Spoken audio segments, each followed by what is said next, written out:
Come on in, pull up a chair and take a load off, because today I will be unboxing and taking a first look at Caesar, Rome versus Gaul from GMT Games. And I'll be diving in right after this.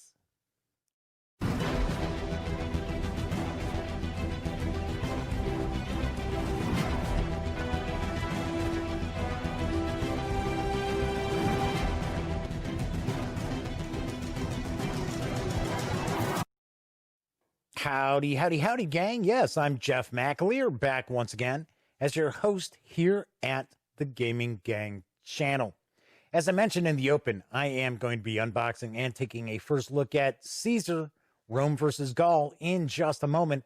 But first, I do want to remind you, if you like this video, by all means, give it a quick thumbs up. Subscribe to the channel if you haven't already. If you do subscribe, ding that bell! Because not only will it let you know when I upload videos such as this, it'll also tell you when my live stream airs right here on YouTube Monday through Thursday nights as I bring you the latest in tabletop gaming news. So without further ado, we are going to be looking at Caesar, Rome versus Gaul from GMT Games. It's designed by Mark Simonich. It is for 2 players, ages 14 and up. Gameplay time, I do not really have any reliable info on that. I'm going to say it's probably a few hours, probably 3 or more hours. Might be depending on a scenario as well. It does have moderate solitaire suitability, and it is kind of in the middle as far as complexity. I believe it's a 5 out of 9 I noticed on the box, but we will take a peek in just a moment.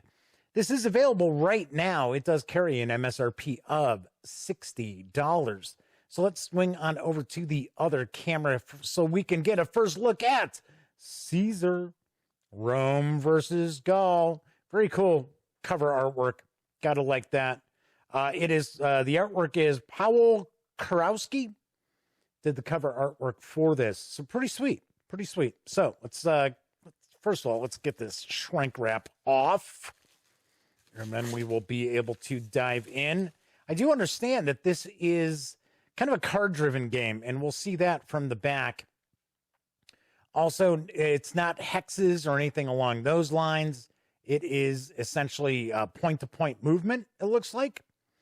So, I'm not going to read all this on the back here, but it says Caesar, Rome versus Gaul is a 2-player card-driven game on Caesar's conquest of Gaul. One player plays Caesar as he attempts to gain wealth and fame in Gallia at the expense of the Gauls. The other player controls all the independent tribes of Gaul as they slowly awake to the peril of Roman conquest. Caesar, Rome versus Gaul uses many of the core rules and system used in Hannibal, Rome versus Carthage. Cool. So, yeah, there we go. So the complexity is a 5 out of 9. I thought I remembered that correctly.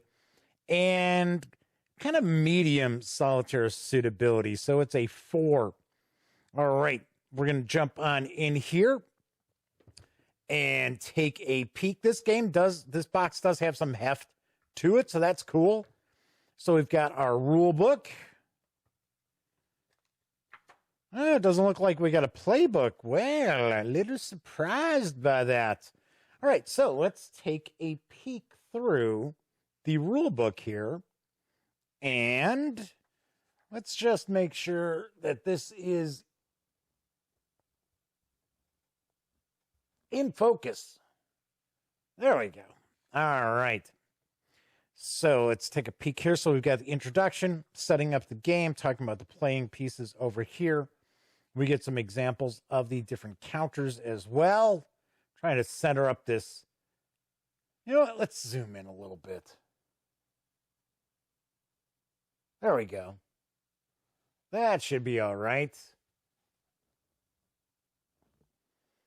You may have noticed that I did some renovations on the Duct Tape Studios, and I have actually my camera a little higher up. This is the first video I have shot with the new setup for the Duct Tape Studios, and I might be bringing the camera back down a little bit, because for me to hit that, to get it to make sure that it's all in focus was kind of odd. It's pretty far up there.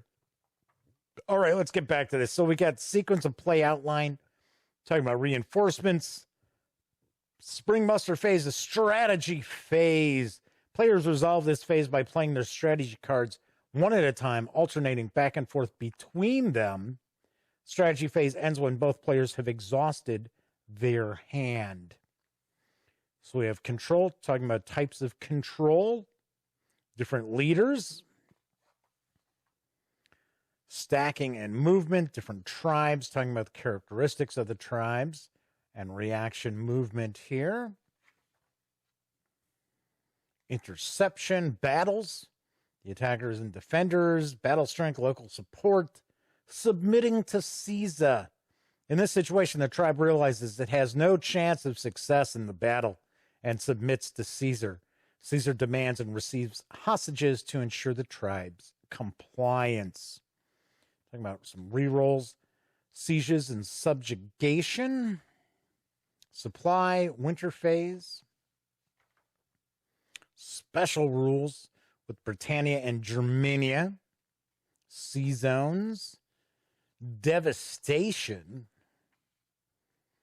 the Gallic Council box, how to win, automatic victory.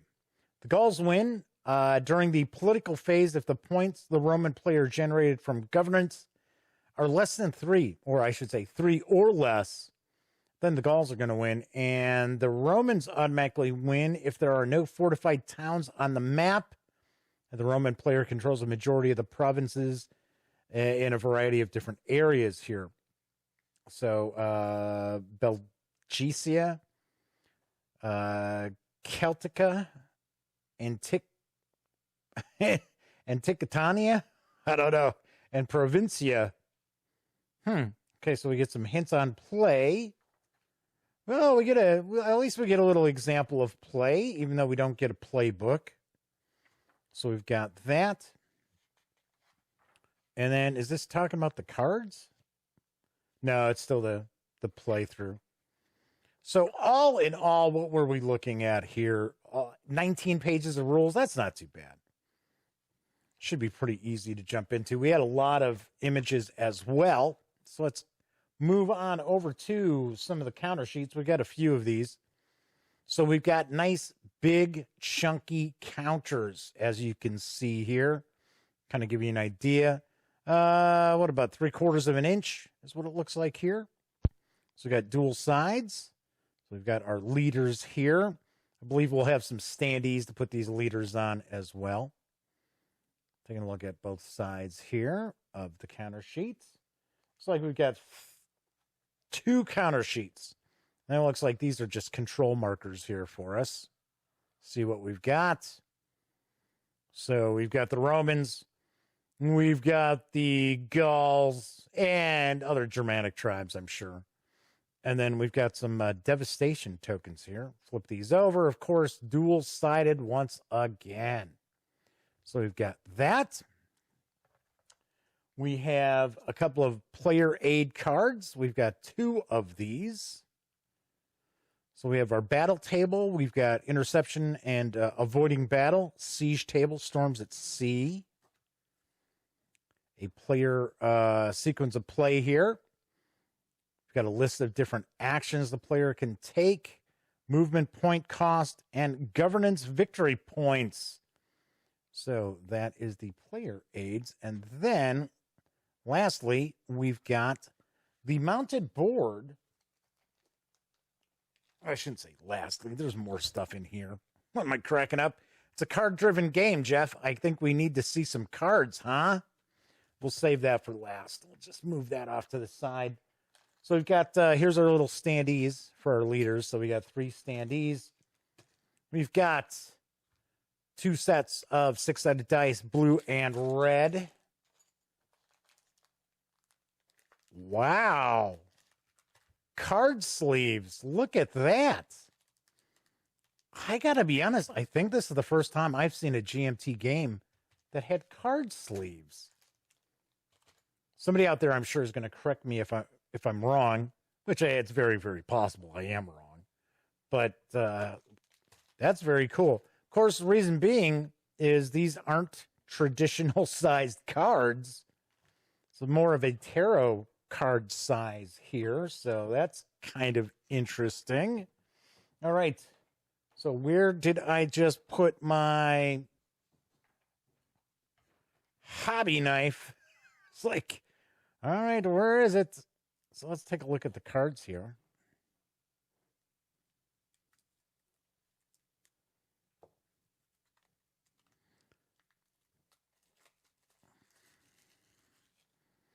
All right, well, nice big cards.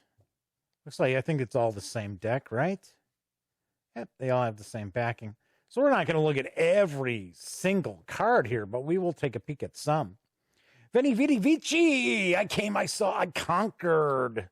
Constant as the Northern Star. Aid from Pompey. Aid from Crassus. So United Gaul. I am taking a stab. We've got the blue, so this is basically for the Gauls, and red is for the Romans. I mean, come on, obviously enough. The Gallic tribes aren't going to get aid from Poppy. Okay, nice. I like the artwork on these. Very cool. Very, very cool, because we get a lot more visual pop with these. Gallic War Council, glory and liberty. So these are some events. We got some bonuses, exchange of oaths, trumpets of war, Caesar's lieutenant, hostages.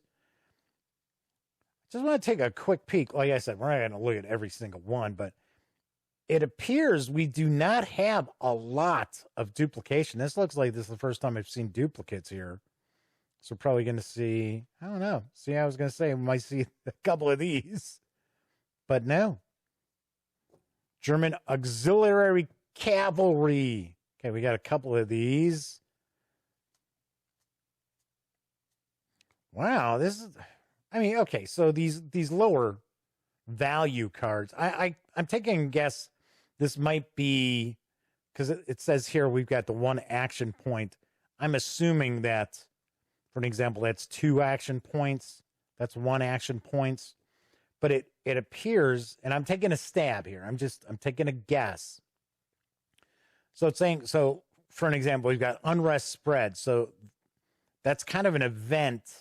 And then as a bonus, you get the action point. I would not be shocked if the higher value cards, it's either or, like we see in a lot of card-driven games, right? Usually it's called operation points as opposed to action points. But I wouldn't be shocked if you can either use this as a card for 2 action points or as the event, because this is telling us here, do this, and then you get an action point. That could be pretty interesting. Wow. So I said we weren't going to look at all the cards, and we ended up looking at them all. I'm just really impressed that there's just, I mean, okay, we saw Trumpets of War, yeah. But there are just a few duplicates, and then it turns out that we're only seeing a couple. So it's not like there's 5 of one card, 4 of another card. It looks like when we do have some duplicates, it's only a couple of instances of that card. All right, let's take a look at the board here. I'm going to get a peek at this. And as I always mention, when you're taking these out of the plastic baggie, always be careful. I'm sure people are tired of me saying that. But I'll be the first to point out, I mean, I didn't completely trash a game board by, catching the edge on the plastic, but it did peel it back, and then I had to go use some white glue, and kind of a pain. All right, so let's see what we've got here. Let's open this up. So it seems like this is not a huge board. In fact, you know what? Let's zoom back out a little bit.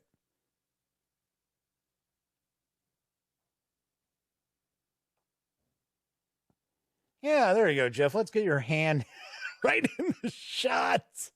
Okay, so we can get a lot of the game board in, as I've got the box top and my keyboard right there. So, and my mouse pad. That's good. That looks so professional, Jeff. So nicely done, huh? Ay, ay, ay. Hey, well, I call it Duct Tape Studios for a reason, right? It's like everything is, kind of out of budget here, including my talent. So here we've got the board. So we've got, here's Britannia, and we've got the various different areas here. There's Germania. So we've got a map key. We've got a council box showing the different regions here. We've got CUs via events, Caesar's victory points, army holding box. This is no doubt for the Romans. Got Rome down here. We've also got the governance points and tribes eliminated. Cool. I like the look of this. This has a nice look. We've got our turn record track here. So we go from 57 BC to 52. So it's basically each year. And you're going to play through your hand of strategy cards. Cool. Very cool. Nice layout. Kind of has a little bit of visual pop too with this running down the side here. I like this as well. So we've got the board. We've already got the cards, which I placed back into the box here. So we've got the cards, we've got dice, we've got card sleeves, amazingly enough.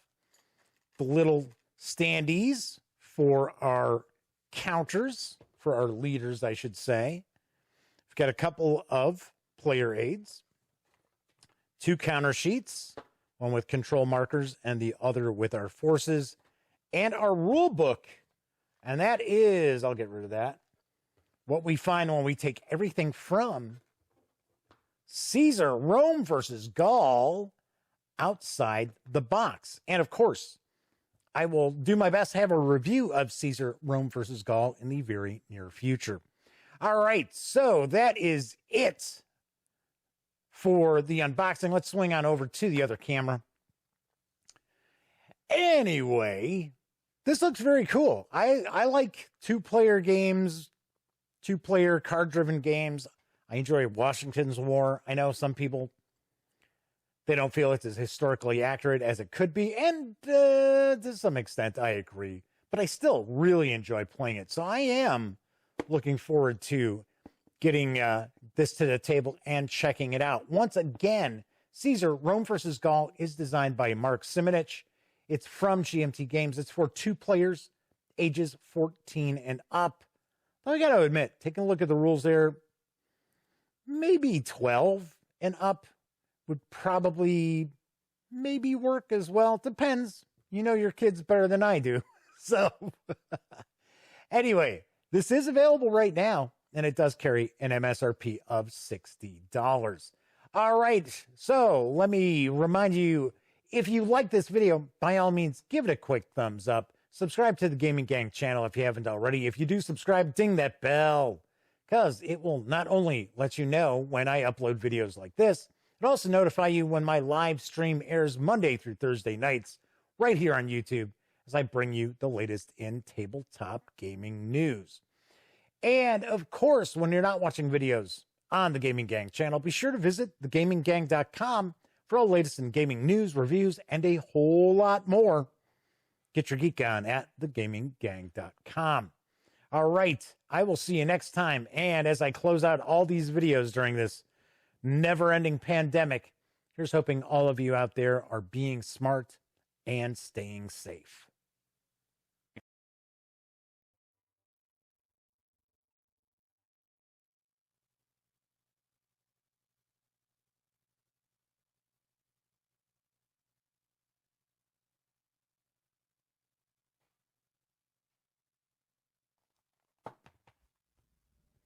Oh, you're still here. Well, if that's the case, by all means, click right here to subscribe to the channel. And if you want to check out a recent episode of the live show, click up here or roll the dice and see what YouTube recommends by clicking right here. And of course, once again, I'm Jeff McAleer. Thanks for watching. And gang, please wear masks and stay safe.